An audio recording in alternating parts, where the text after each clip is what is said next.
حدیث نمبر 5981 حضرت جبیر بن مطعم رضی اللہ عنہ سے مروی ہے، نبی اکرم صلی اللہ علیہ وسلم نے فرمایا، میں محمد ہوں، میں احمد ہوں، میں ماہی ہوں، میری وجہ سے کفر مٹا دیا جائے گا، اور میں حاشر ہوں، قیامت کے دن لوگوں کو میرے قدموں پر جمع کیا جائے گا، اور میں عاقب ہوں جس کے بعد کوئی نبی نہیں۔ حدیث نمبر 5982 حضرت جبیر بن مطعم رضی اللہ عنہ سے مروی ہے کہ رسول اکرم صلی اللہ علیہ وسلم نے فرمایا، میرے کئی نام ہیں،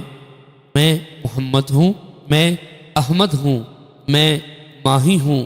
جس کے ذریعے اللہ تعالیٰ کفر کو مٹا دے گا، میں حشر ہوں کہ لوگوں کو میرے قدموں پر جمع کیا جائے گا، اور میں عاقب ہوں،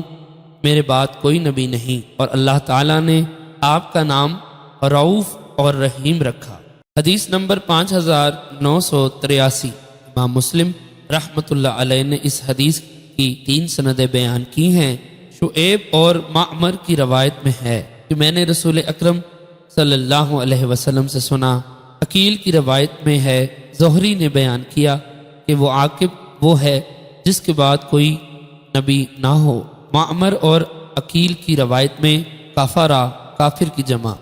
اور شعیب کی روایت میں کفر کا لفظ ہے۔ حدیث نمبر 5984 حضرت ابو موسیٰ اشعری رضی اللہ عنہ سے مروی ہے، فرماتے ہیں نبی اکرم صلی اللہ علیہ وسلم نے ہمارے لیے اپنے کئی نام بیان کیے۔ آپ نے فرمایا، میں محمد ہوں، میں احمد ہوں، میں مقفی ہوں،